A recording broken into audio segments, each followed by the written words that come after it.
Ethiopians are celebrating the power generation of the second turbine of the Grand Ethiopian Renaissance Dam. And this being as it is Ethiopia is once again reiterating its firm stance that it has no intention, none whatsoever, to cause harm to neighboring nations. These and other related issues will be our focal areas in this edition of Addis Dialogue. And my guest today is Dr. Digafie Debalke, is a peace and conflict analyst, conflict resolution practitioner, and identity-based conflict researcher. Ladies and gentlemen, do stay with us, and thank you so much for joining us. And Doctor, thank you so much as well for joining me. My pleasure. Now, Ethiopia has kick-started the power generation of the second turbine of the Grand Ethiopian Renaissance Dam at a grand ceremony attended by Prime Minister Abiy Ahmed, and Ethiopians are celebrating this grand event. What are the multi-layered meanings of such event, such inauguration of the second turbine power generation event? The second turbine power generation event is one significant milestone in the entire development and progress of GERD.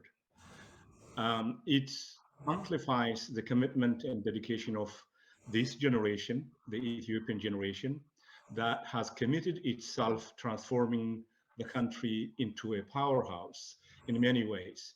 One, it's a confirmation of the generational commitment. Two, it also embodies the dreams and aspirations of a successive generation in the past. This is a dream of not just one generation, many generations throughout history.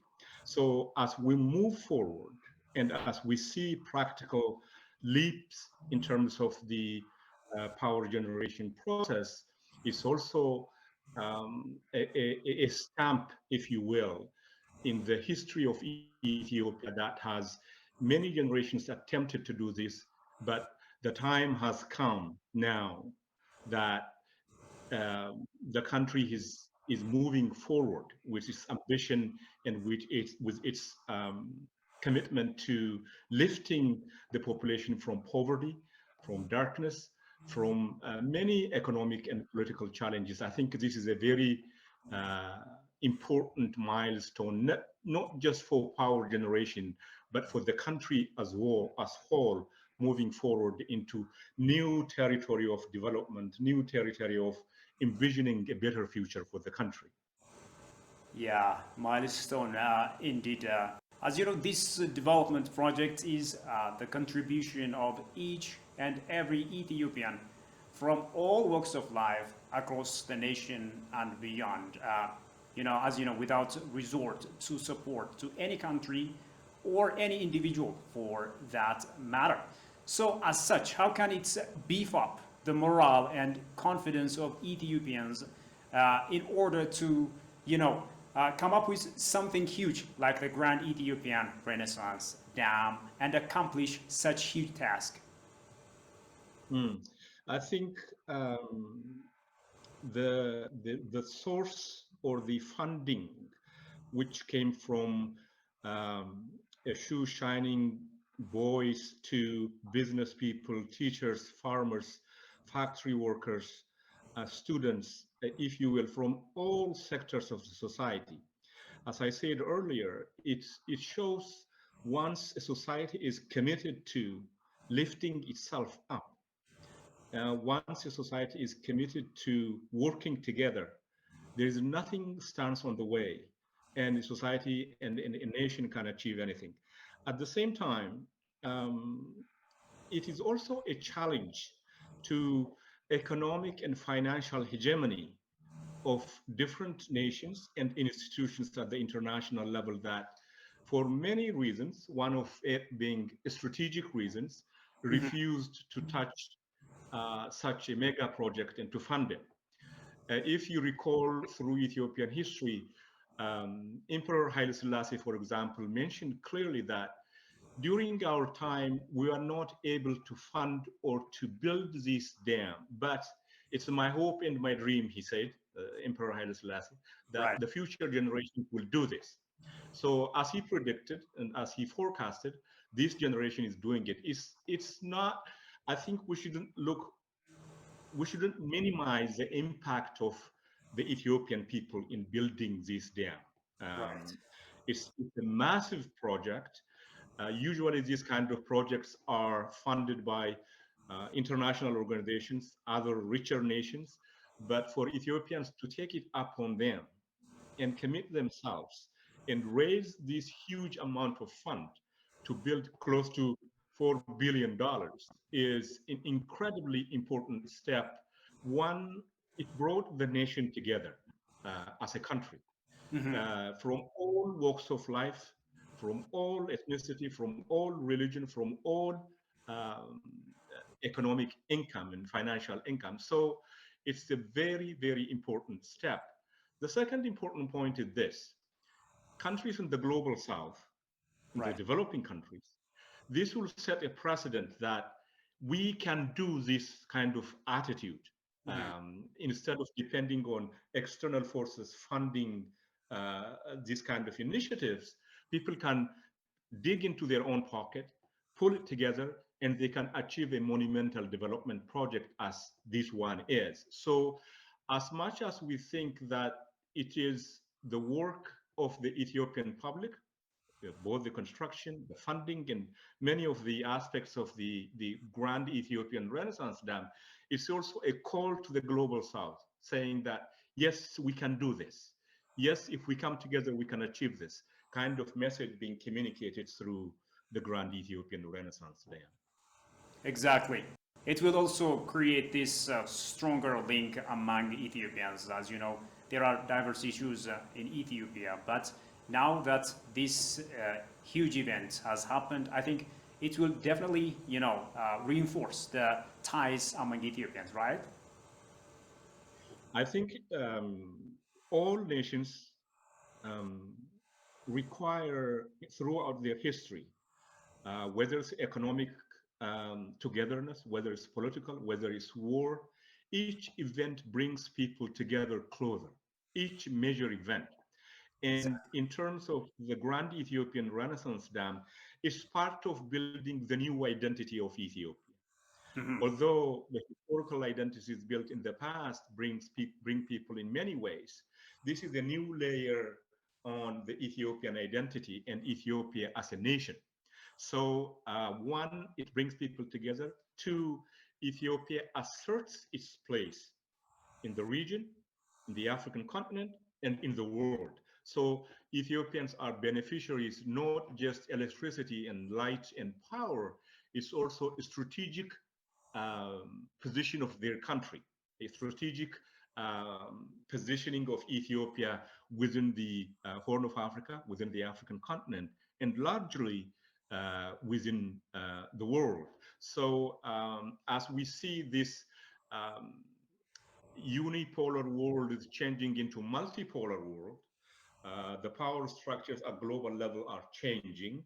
So with that change, Ethiopia also takes its rightful place in Africa and in the world through this kind of advanced economic muscles, if you will, economic power, among many other factors that bring the country into forefront of global strategic and economic power. Yes, beautifully put, Doctor. As you know, also the dam is believed to be instrumental for regional integration, especially when it comes to beefing up the regional security and also interstate relationship, as well as collective and shared goals. So I want to ask you this question as well. What are some of your thoughts, some of your observations that you made in this regard? I think earlier I raised the point of moving from unipolar world to a multipolar world. Yeah. That has been taking place for quite some time since the Cold War ended. So within that framework, regional integration and working together is not a choice, it's a necessity. It's not some kind of political calculation alone. What needs to happen is the world is emerging as a block. Different blocks are economic blocks, and so on and so forth. So the African continent, East Africa and the Horn of Africa in particular, need to build that kind of regional integration, regional power to take its place in the world. Mhm. Uh, a single nation or a single country cannot really challenge the political and economic hegemony or even domination of the global situation right now. So coming together is a necessity. Coming together through economic platforms, coming together through security platforms, coming together through cultural, social, and educational platforms is a necessity for, particularly for Africa.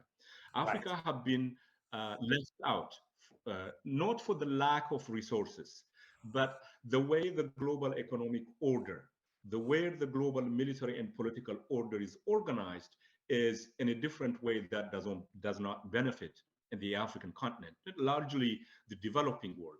But given the fact that many African countries, including Ethiopia, have immense natural resources, when they begin to harness, when they begin collectively to work and exploit their natural resources through a green economy, through different scientific discoveries and research, then their power position will be more stronger. Mhm. But a fragmented Africa, a divided Africa, or an African country against another African country, that is the old game. That doesn't work with the world's reality today. So when we talk about intergovernmental affairs, Intergovernmental Authority for Development, IGAD, for example, Right. this is a wonderful opportunity for IGAD to bring the member nations together and say, look, uh, the future is bright. We have to come together. We have to find a way to work out our differences in a peaceful manner than through conflict and violence. So it's a wake-up call, really.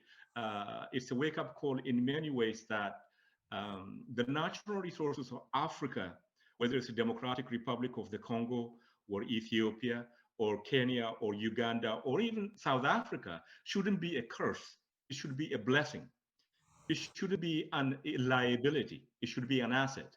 So it's time for Africans to come together, work together, resolve their differences peacefully, and harness their natural resources in a manner that is not harming the environment, that's not accelerating the global warming. So I think the future is Africa's future. The present is Africa's present. So all what needs to happen is cooperation and coming with the spirit of integration and working together. Yeah, absolutely. When you talk about the Grand Ethiopian Renaissance Dam, there are different things that are associated with it, such as solidarity, trust, neighborliness, and others, of course. And many say that these are some of the blessings that this huge, colossal dam will bring about, not only to Ethiopia, but also to the entire region. So how can this dam achieve these good traits despite some of the challenges, some of the erroneous misinformation and disinformation being propagated against the dam? I think one thing we have to be clear about is the old narrative, the old stories about Abai, the Nile, has come to an end. As long as the Grand Ethiopian Renaissance Dam construction continues through its evolutionary development, through its infrastructure, and in many ways, mechanical, technical, hydraulic, uh, this is a ship that cannot be stopped. You see, it's on the move. We have to realize that all countries in the region, in the African continent, the international community must understand this. It cannot be stopped.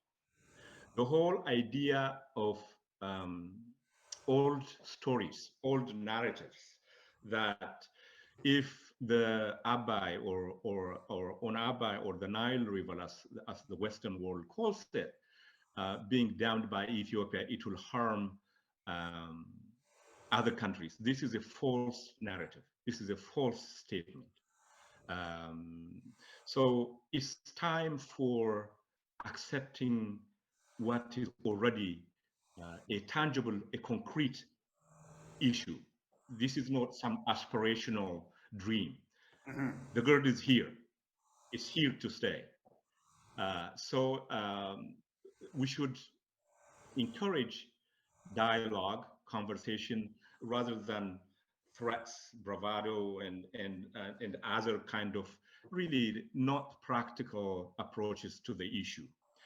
For example, most of the Horn of Africa countries, including Egypt, Sudan, in the north, are joined at the hip with Ethiopia. We can, our history is linked. Our natural resources are linked. Our cultures are linked. So for that reason, to detach these realities and depend on some kind of fictional narrative is not going to be helpful for anybody. It's time to settle down. It's time to sit down, and it's time to talk. I wish these talks had happened a long time ago. GERD is not yesterday's project. It's almost more than 10 years now. It's Right. coming. Everybody knows it's coming. So the best way to deal with something real is to have a realistic way of thinking, a realistic way of understanding things. So in that sense, um, I think GERD will be an enormous possibility, enormous source of cooperation, enormous source of integration, whether it's with Egypt, Sudan, other riparian countries downstream or upstream. This is a defining moment. This is a key moment. The future is peaceful. The future is prosperous. The future is only can be addressed through development. Yeah, absolutely. Agenda 2063 envisions seeing a prosperous Africa.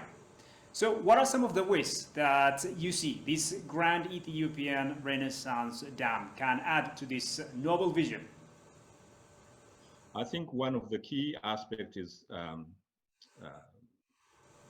actually addressing the power shortage, the electricity shortage issue in the Horn of Africa. That is very important. That's important for Kenya. That's important for South Sudan. That's important for Sudan.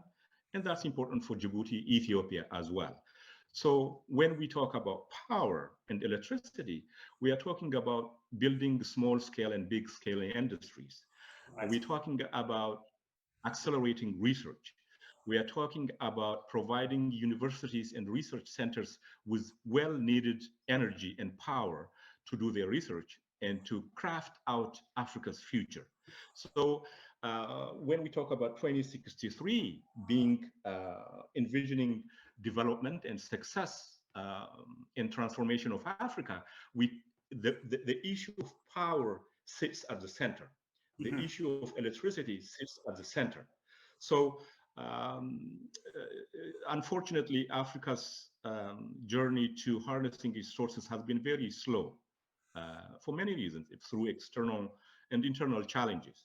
But now the time has come. The time has come that Africa cannot be a spectator in the economic development.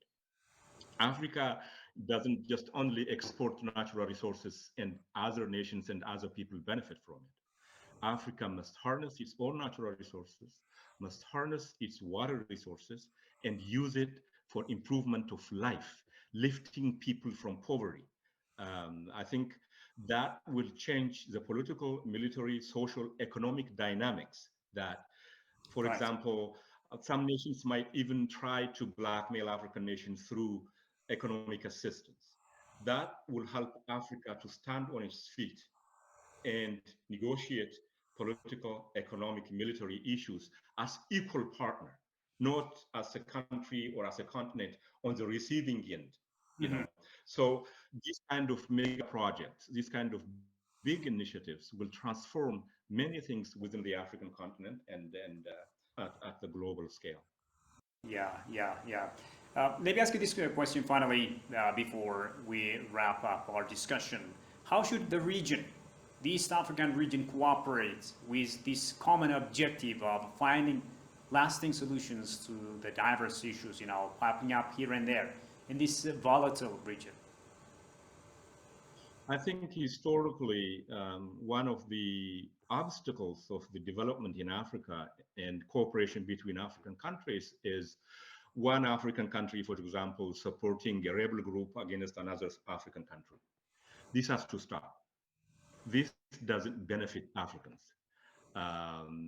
Creating havoc and violence in neighboring countries, arming them, or meddling with the internal affair of other countries within the continent, that really proved to be unproductive for African countries. So this Grand Ethiopian Renaissance Dam have a symbolic as well as a practical implication on the African psyche. This is the largest hydroelectric dam on the African continent. This is really important that Africa can move into different level of aspiration and vision and development. So in order for African countries and Horn of Africa and the entire continent to show their place and to take their place in the world, they have to go beyond the symbolic and come together in a practical sense, and build that spirit of African and Pan-Africanism, which started in Addis Ababa, for that matter, the formation of the African Union way a few decades around 1960s. So that spirit has to transform itself into a tangible cooperation. That spirit has to come into practice, not just an abstract kind of concept. So sharing the resources, working together, coming together, avoiding creating violence and conflict within the continent, and making sure that one African country prospers, the rest of Africa prospers. One African country envisions bigger dream, the entire Africa envisions bigger dream. So the African future, the African development is interconnected among the 50-something, 54 African countries. So there is no way one individual African country develop without bringing the entire continent and working together and making sure that as a continent, they have a place at the Security Council, United Nations. They have a place at the economic forums around the world. They have a place at the global military and security level.